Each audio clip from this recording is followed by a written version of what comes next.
Good afternoon, everyone. Welcome to Jandera. This is the shower in the container house, which I have had no end of problems with since we bought the thing. And we finally got the water running in it. Because when we first got it, it ended up having a whole heap of mud and gunk and all sorts of things in the plumbing. And I think a lot of that was to do with how it was stored before we got it. But the shower nozzle that came with it busted within a month of us actually getting the container house and using it.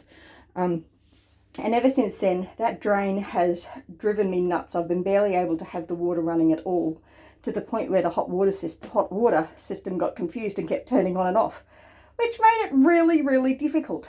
But after 2 years of really struggling with this thing, Gavin actually spent a weekend and troubleshooted it and fixed it and removed a couple of things that were causing some major blockages, and it now actually functions properly and we can shower nicely. It's wonderful. I'm so excited.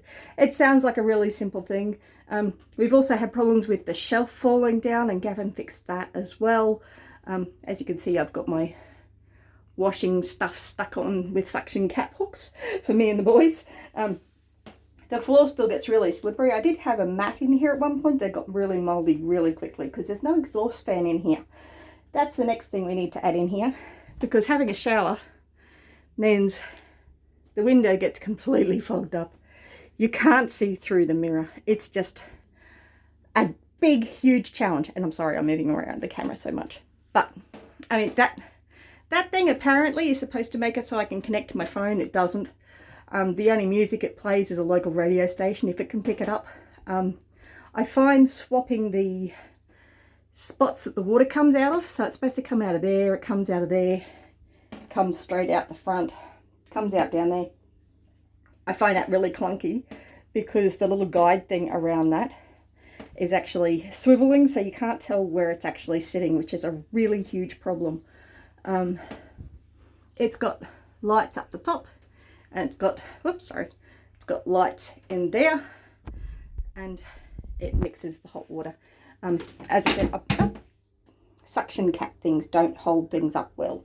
Anyway, it's not too bad. They don't fall down all the time. But that's the shower in the expandable container house. It normally doesn't drip like that.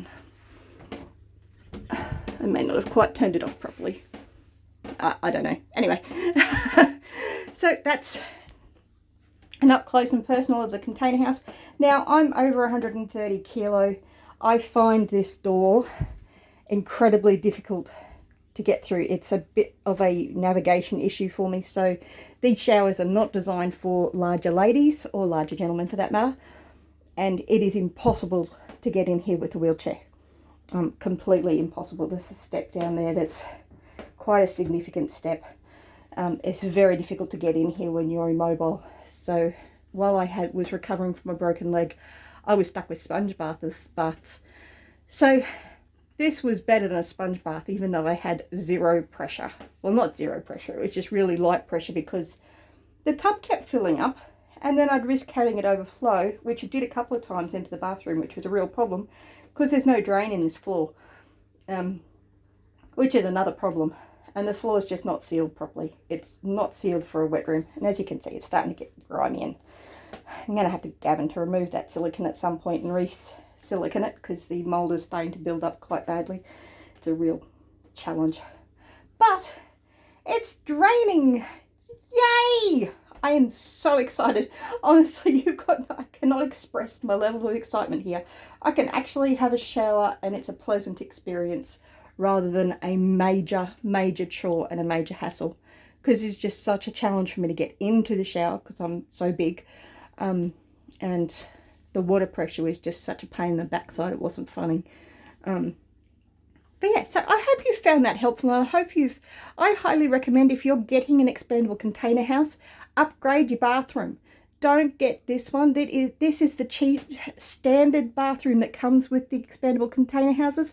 Ask for the upgraded larger bathroom. It is much better and a lot easier to navigate. I'll leave links below to Maggie from Polygreen Solar She does, she imports these lovely container houses. Well, not this one. I got this one from someone else. But she imports these container houses from China directly and gets a much better quality and a much more user-friendly version of them. The material is, I love the container house, I really do. It's been a fantastic solution to our current problem with housing. Just this shower has been the bane of my existence. But it is still better than a sponge bath. So we work with what we've got. So I hope you found that helpful, and I'll leave Maggie's details down below. This particular model that I got was from Ben at ABT. Never, ever, ever use him. He is atrocious. He is the worst person to do business with. He replied to messages before I paid for it. Once I paid for it, I didn't hear from him again, which was a real problem, because if you've watched our video of us setting up the container house, we had a lot of problems. We had no instructions except for a dodgy video from factory being set up, and we really had no clue what we were doing. So yes, this shower is still a challenge, but it is better than nothing, and it's what we've got to work with at the moment. Hopefully sometime we'll have more options soon, hopefully. Anyway, thanks for watching. Have a great day, and I'll catch you in the next video. Bless you.